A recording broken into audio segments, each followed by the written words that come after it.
My name is Shelly Sayler, Shelly Sayler. Fabulous. You'll notice that I won't be paying attention a lot to you because I'm neurotic about my devices, making sure that they're still going. So pretend I'm always looking at you. Don't follow me. Okay. Now, you're going to edit this, or is it going to be a constant back and forth? Do I have like a second to think? You have time to think. Okay. There'll be a rough cut version with most of the extraneous stuff taken out, like this part probably be taken out. Okay. But me asking a question and you answering it, even with pauses, will be kind of there. But there's episodes, 10-minute episodes. Those will just be sound bites. Okay. So don't worry about how you answer it for the actual 10-minute episode, and then just be yourself during this portion, and then the rough cut will be rough cut. Okay. Okay. So where do you live, and have you always lived here? I live in Bismarck, North Dakota, and I have lived here almost my entire life. Where else have you lived? I lived briefly down in Vermilion, South Dakota when I went to school at the University of South Dakota. So what would you miss most if you had to move from Bismarck tomorrow? If I had to move tomorrow, I would definitely miss my parents, first and foremost, and my brothers. So talk more about your family. What is it about your family? My family is pure support. I couldn't do any of this without my family. So what is it that you do? What do you do for a livelihood? I'm a ceramicist. So every day I get to come to the studio and make pottery. This is my office. What is it? How did you get into this? What started wanting to do pottery? I got into art at age 3. My parents enrolled me into a class for toddlers, just to develop that motor skill. And it just blossomed. And they continued with it through, up to kindergarten, through grade school, junior high, high school. And it just became part of who I was. What is it that you would want someone to know about being a ceramicist, a potter, an artist? What is that life like? I think what people see is completely different than what it is. People think it's a hobby, it's fun, that, oh, she just quit her job and started making art the next day and making a living. Anybody can do that.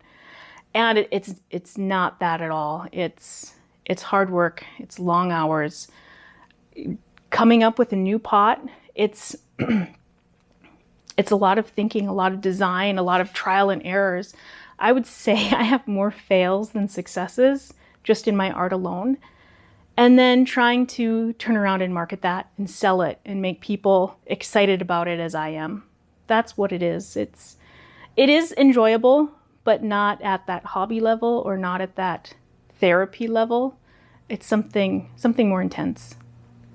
So in 1 or 2 words, how would you describe the year 2020, and why did you choose those 1 or 2 words?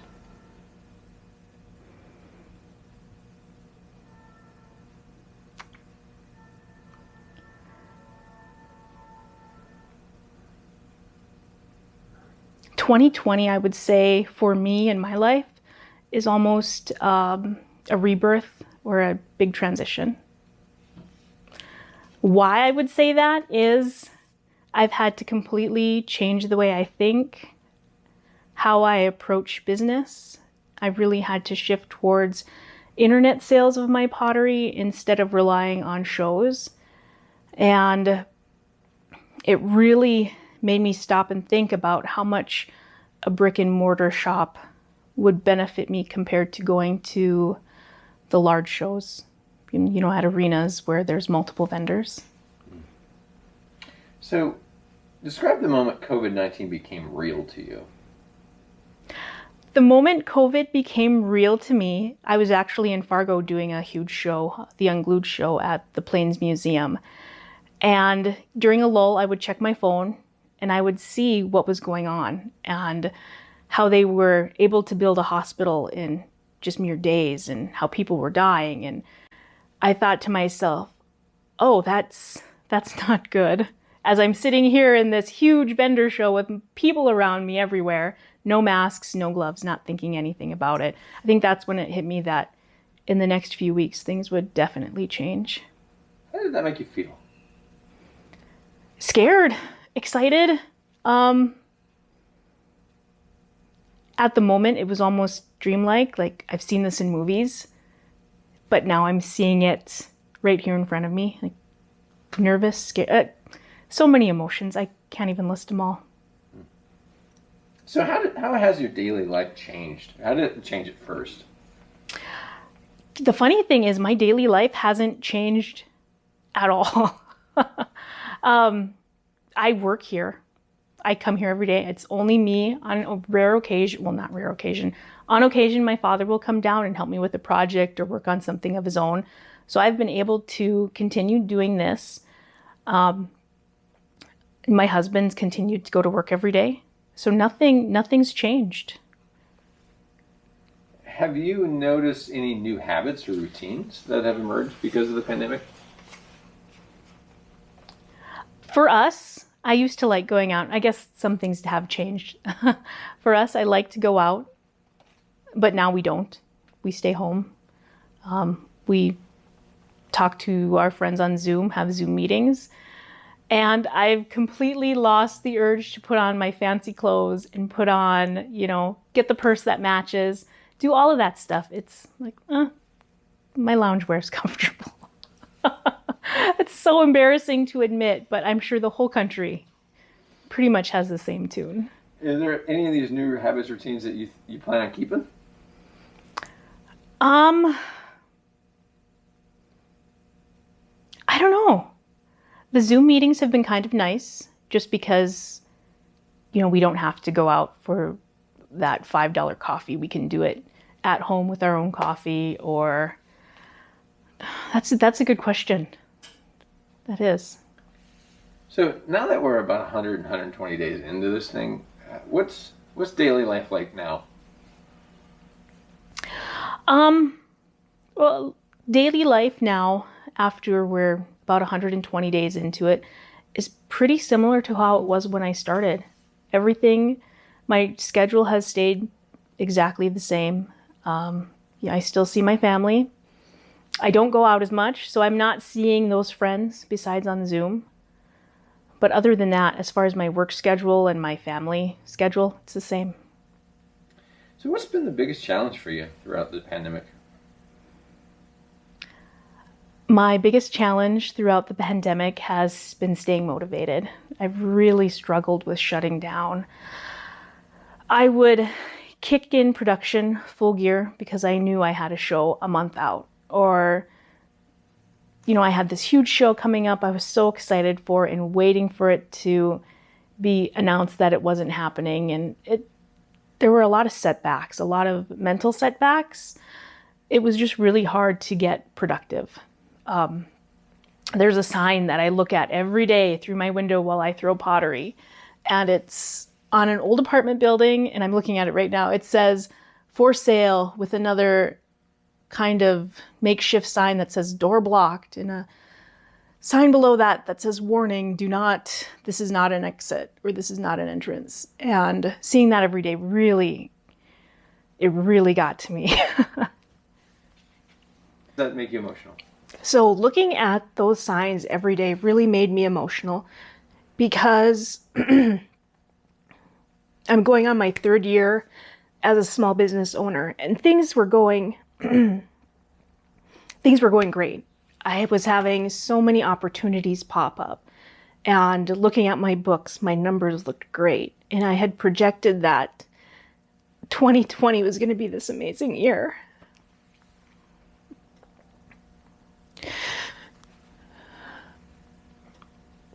And looking at those signs that are kind of decrepit and makeshift on kind of on a scary apartment, looking at it every day, "For sale, door blocked," warning, warning. It just,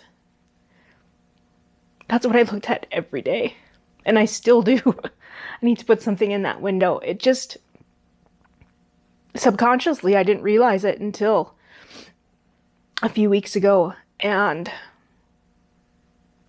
it seemed this year started out and there was a block every step of the way. And when you plan for something to be so wonderful, it's been tough, especially when my daily life hasn't changed that much. You get through though. Yeah. Well, how does it,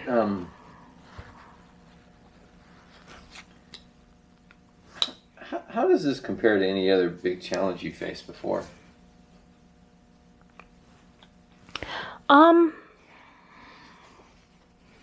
I think other big challenges were always finding a job that could pay the bills. Well, I'll take any job to make ends meet. Doesn't matter if it's customer service, if it's in an office, that manual labor, you got to do what you have to do. But this is different because everyone tells me, keep working at it. We'll support you. We'll make it happen.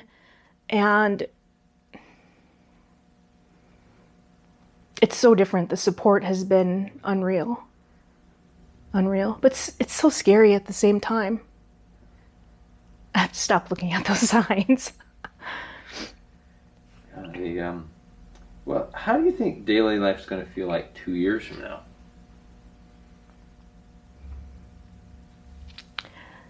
Daily life 2 years from now, I think will be very different. I don't think it'll be the same as before this. I think masks may become more normal, more looked at as okay. Right now it's very divided. You either wear one or you don't. And people don't want to talk about it because it's a hard conversation. But I think a lot more precautions will be put in place. What excites you about solving those problems that have arisen?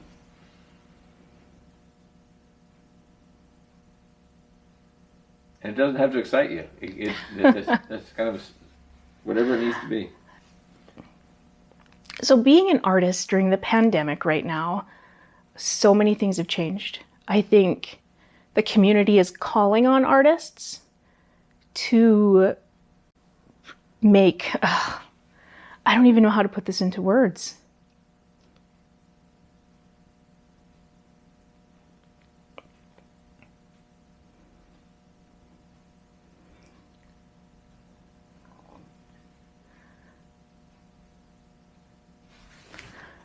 Can we come back to this one? Yeah, sure, Okay. Sure. Okay. So, let me ask it a different way. How does this impact your art?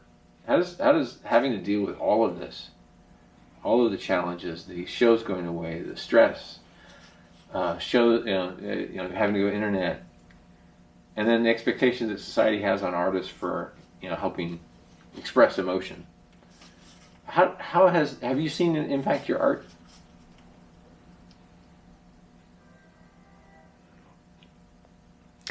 It's impacted my art as I've started to do more images on tiles as something different, something to take my mind off of the everyday production, which I'm not having that call for. So I'm doing a little bit more expressive work, something that's maybe a little bit more out of my box. And the cool thing is people are responding really well to it and they're liking it, and I'm having people interested in sales for this different type of work. And it's something that you can't just pick up, pour a cup of coffee, drink it, which everybody loves. It's something you hang on your wall. So there's definitely some changes being made in my work, but the community's supporting it and enjoying it along the way. What is that? How would you put words towards what it's like to express emotions through your art? I mean, if people don't do that themselves, how would you describe what that feels like?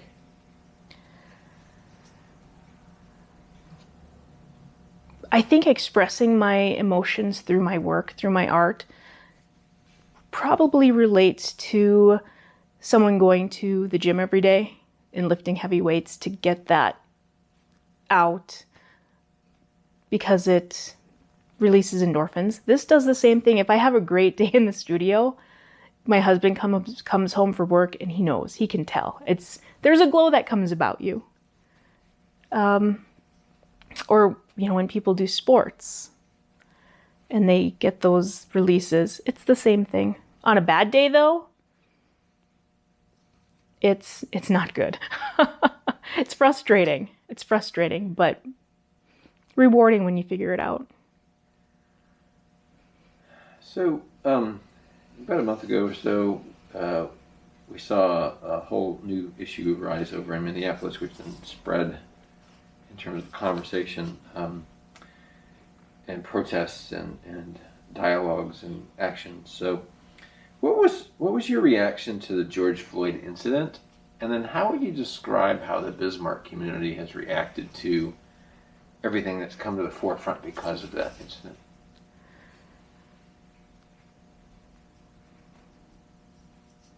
Could you repeat the first part? What was your reaction to the George Floyd incident? And then the second question is, how would you describe how the Bismarck community has responded to the conversation that's come up around racial injustice and everything, that myriad of results? Okay. I was shocked and appalled when I saw the footage on the incident in Minneapolis, George Floyd losing his life. I couldn't watch it. I saw the first couple bits of it and I'm like, I can't watch this. And seeing people's reactions to it, I knew it was bad. Reading the articles on it, I knew it was bad. I knew it was something that wasn't new, but in this day and age where everyone has a camera, you see it, you can see it in real time, and it makes it real.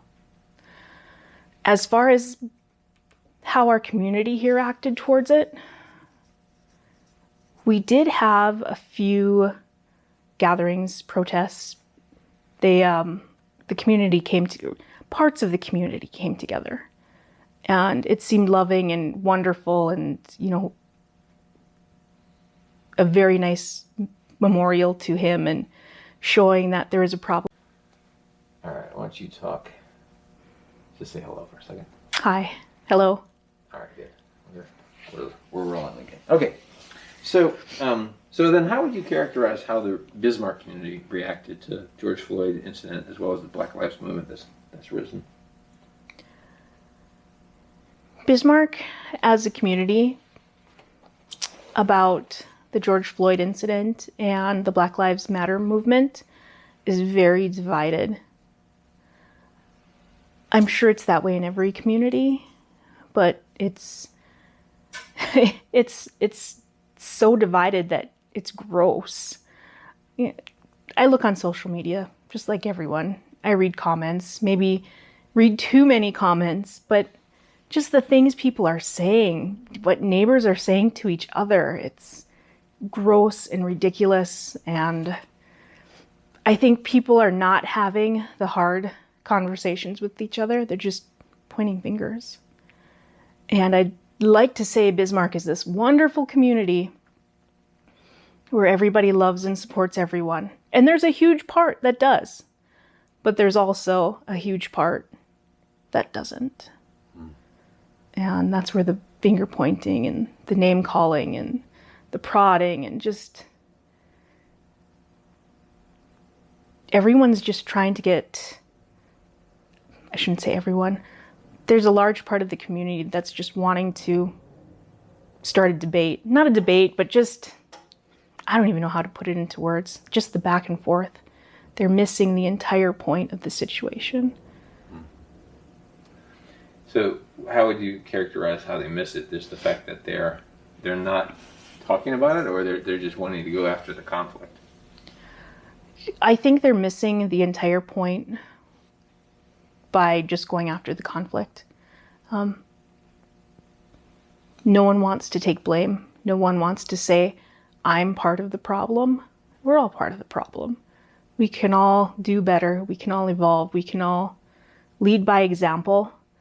But, and I keep saying all, and that's not the case. There's a large part of the community that doesn't want to. People set in their ways. People, we've never had problems like this before. We have. You go on with your life and you force yourself to forget about it, and it goes nowhere. So, I'm curious, kind of, you look forward to the next 5 years. What 1 or 2 words would you use to describe how you feel about what the 5 years from now has in store for you? Growth. Definitely with my business, but more so myself. Growth between my husband and I, just moving up, moving on, reevaluating how we think. I think it'll be interesting, observing how things change. Is there any topic or question that I should be asking you that I haven't asked or raised yet? Oh, wow. You've asked some interesting, emotional questions. Off of the top of my head, I don't think so. I think we've covered a lot. Well, let me ask you this. You mentioned you were raised early, being exposed to art. When did you know you wanted to be an artist, like as to make your living? Like, this is the thing I'm going to put everything on. You know, that's a good question. I never realized it. I think I was so heavy into art at such a young age that it never dawned on me that I would be anything else until I was working a 9-to-5 in an office, not making art at all. And then, yeah, you're right. That's when it dawned on me that, hey, I better get back on track, figure out what I'm doing, and do what I know. And that's doing what I love most days. So why did you choose pottery, though? I mean, what is it about pottery as an art form that is attractive to you? Pottery as an art form. So I really started out in the art area, painting. I loved painting. Painting was everything. Classes, and I would go away to camps, and I started out college with my emphasis on painting, and I liked pottery. I've used it before, used the potter's wheel before. I was okay at it, but then I realized, oh, there's so much more I can do than just pinch clay, and I realized I could marry my painting into my ceramics, and it just made endless possibilities. And really, I'm just scratching the surface. But knowing that there is no end, that every day I have to learn something new, it's exciting. And I think that's why I'm drawn to pottery, is because every time you open a kiln, there's new mysteries to solve, there's new problems to solve, and it's different every time. You can kind of know what to expect, but you can never be for certain what's going to come out. Yeah, I never thought of how many steps there are into making ceramics. Like, can you walk through like the high level, what it takes from beginning to end? Oh boy. Beginning. I've got all my dry clay behind me, and it's just in a powdered form. Dust, we don't want to breathe that. Not at all. Once it goes in, it doesn't come out. So I get that wet, and then it goes into my pug mill where I make my clay. And then my clay ages for quite a while. Just, it gets nice and plastic and fun to use and stretchy and very forgiving. And then you wedge your clay. Wedge it, I roll it out, I weigh it for each piece. Then I throw it on the potter's wheel. I have a simple tool. It's just a chopstick with some lines on it with measurements, inch increments. And I have a sheet that has all my pieces on it that have high rotation that I make a lot of. So things stay uniform. I don't want everything exactly the same, but I want it to stay uniform. So I throw it, get my measurements, I let it get leather hard, then I trim it, decorate it. I either decorate it with texture or I put images on it with underglaze. I like lots of color. Let it fully dry, then I bisque fire it. So it's the first firing basically to burn out any impurities, and once it's bisqued, it can't be broken back down into that powder and rehydrated. It gets it ready for the glaze. So that bisque fire takes about 8 hours, and then another 12 hours of cooling before you open it. And of course, every potter's a little different. What I'm saying is definitely not across the board for anyone. After that, I take it out, I wash it, get any dust off of it, let it dry again. So then it's ready for the glaze or the wax. Sometimes I wax the bottoms to keep the glaze off of them so they don't stick to the kiln shelf. So it's all glazed, so you've got your mixing of your glazes from dry to wet.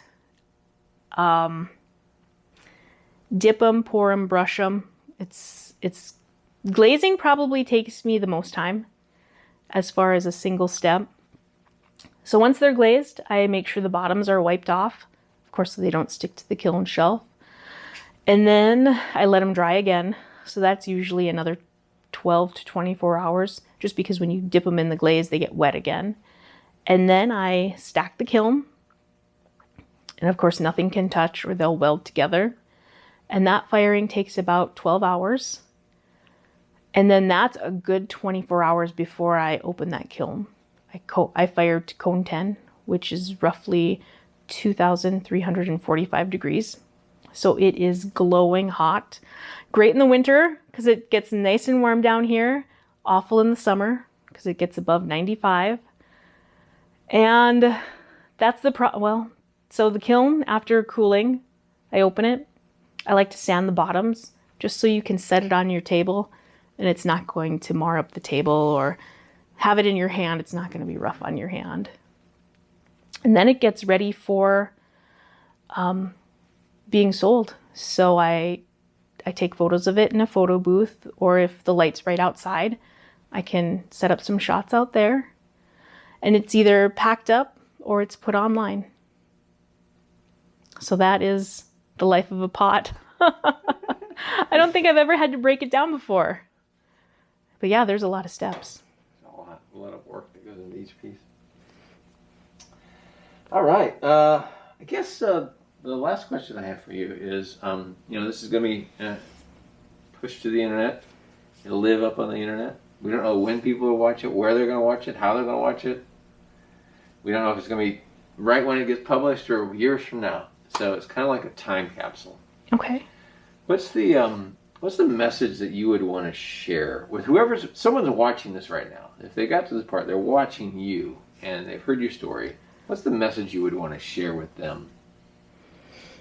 And whatever message you want to leave. Okay. Whatever context. Live through uplifting others. That's how I've gotten through all of this, is not by people crushing me and wanting to get ahead of me, but by all of us sticking together and uplifting each other. Beautiful. Is there anything else before I stop recording that you want to share to the world? Come by my pottery. Tell how can I find your pottery? You can find my pottery on my website at www.nodakian.com. And I would love a follow on Facebook or Instagram at Nodakian Studios. And do you want to explain what Nodakian is? Nodakian. I named my business Nodakian Studios. First off, it's my workspace. It's my dad's workspace. We work on a lot of projects down here. It's not solely ceramics. But Nodakian, I'm from North Dakota. People from North Dakota are Nodakians, like people from Florida, Floridians, people from California, Californians. And I thought it suited me. I think it stuck. What is the proper description? I mean, how would you describe a Nodakian person? Like, what are the traits of a Nodakian? Oh, goodness.